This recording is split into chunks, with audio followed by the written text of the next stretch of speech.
Assalamualaikum warahmatullahi wabarakatuh. Perkenalkan, kami dari kelompok 4, Rombel 2.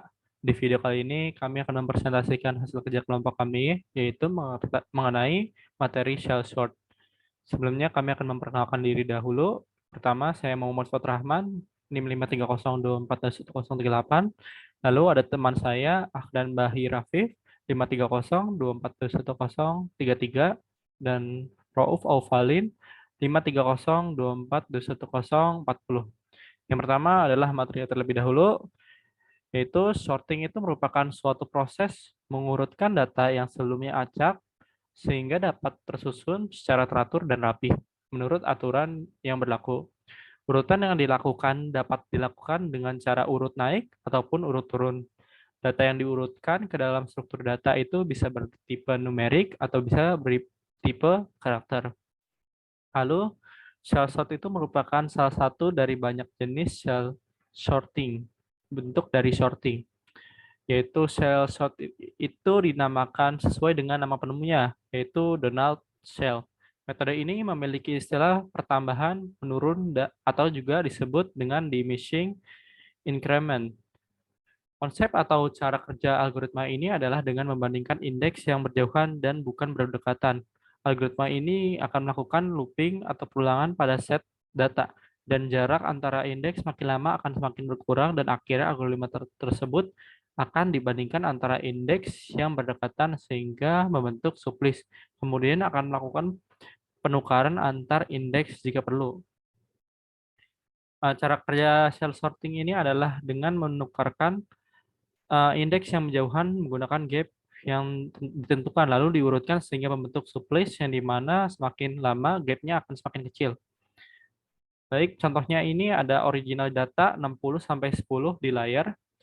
Lalu cara kerja cell sorting ini dengan cara mengelompokkan data-data tersebut dengan namanya sublist, yang dimana sublist ini dikelompokkan berdasarkan gap. Yang pertama gapnya itu lebih besar terlebih dahulu, yaitu kita mulai dari 5, yaitu 60, 24, 9, 2, 68, 10, 4, 21, 8, 6. Lalu dari kelompok-kelompok sublist tersebut akan diurutkan setiap sublistnya. Bisa kita lihat 60, 24, 9 menjadi 9, 24, 60 dan seterusnya. Selanjutnya akan dihasilkan seperti gambar di layar. 9, 24, 2, 4, 6, dan seterusnya. Selanjutnya ini akan dikumpulkan lagi dalam sublist dengan gap yang lebih kecil yaitu 3. Sehingga kelompok sublistnya itu menghasilkan 9, 6, 10, 45, 2, 32, 21, 60, dan seterusnya. Yang selanjutnya akan diurutkan kembali sehingga menghasilkan urutan seperti pada layar. Selanjutnya, tahap selanjutnya akan dikumpulkan lagi menjadi sublist, yaitu lebih kecil lagi gapnya, menjadi 1. Sehingga satu data tersebut menjadi satu sublist, yaitu 9, 2, 4, seterusnya menjadi 2, 4, 6, 8, dan seterusnya. Sehingga diperoleh data yang urut, yang dimana pada akhirnya gap tahap yang akhir ini atau yang tahap 1 ini menggunakan insertion sort.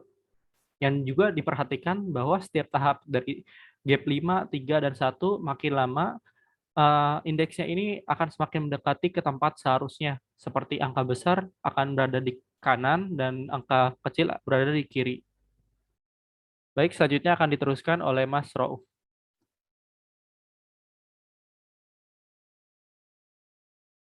Mohon maaf, untuk selanjutnya itu dijelaskan oleh Mas Adnan, silakan.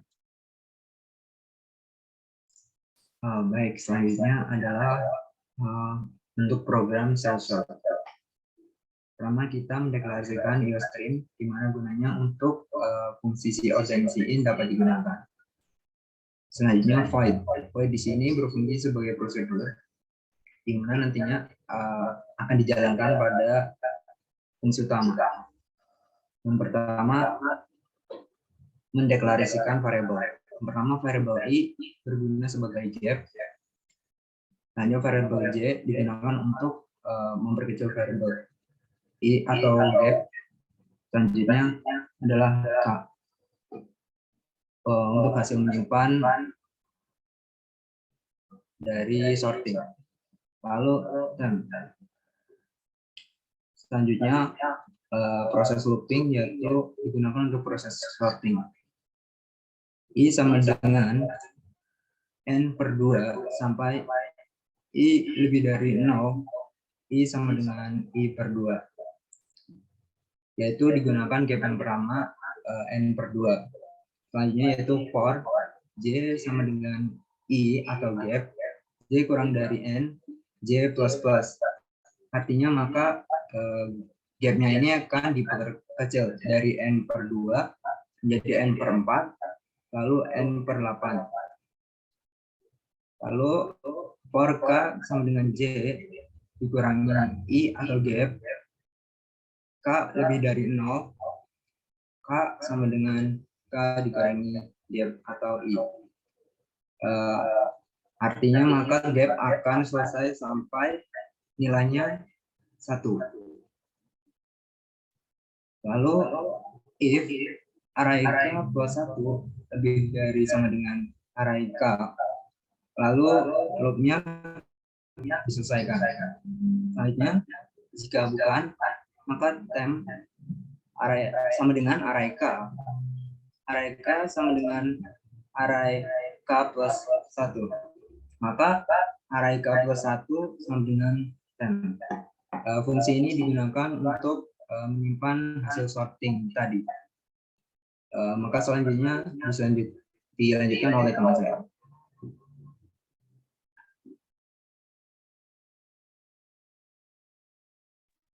Oke, selanjutnya adalah fungsi main. Yang pertama itu kita mendeklarasikan dulu variabel yang akan digunakan, yaitu ada intn untuk jumlah elemen data yang akan diurutkan, kemudian ada i yaitu untuk for untuk memasukkan elemen-elemennya. Yang pertama itu memasukkan jumlah elemen data yang akan diurutkan. Kemudian itu kita deklarasikan lagi untuk variabel untuk menyimpan array dari data tersebut. Kemudian kita melakukan pengulangan for loop untuk memasukkan elemen, yaitu for i sama dengan 0, i kurang dari n, i plus plus. Kemudian cout masukkan elemen, i plus 1, tanda petik, titik 2, spasi. Kemudian kita masukkan ke array i. Kemudian kita panggil share-shot-nya dengan array ini, ARR ini sebagai data elemennya tadi, dan R ini adalah jumlah elemen data yang akan diurutkan. Kemudian untuk menampilkan data itu kita menggunakan for lagi, yaitu dengan I sama dengan 0, I kurang dari N, I plus plus. Cout, strip, ARR, array I. Oke, sekarang kita coba jalankan programnya. Masukkan jumlah elemen data yang akan diurutkan. Misal kita 5, elemen 1 kita 8, 6, 2, 4, 1. Maka elemen-elemen yang kita masukkan ini akan diurutkan menjadi 1, 2, 4, 6, 8. Oke, untuk yang selanjutnya saya serahkan kepada Mas Fatur. Baik, terima kasih kepada Mas Rauf dan Mas Afdan. Itu saja yang kami dapat sampaikan. Kurang lebih mohon maaf. Wassalamualaikum warahmatullahi wabarakatuh.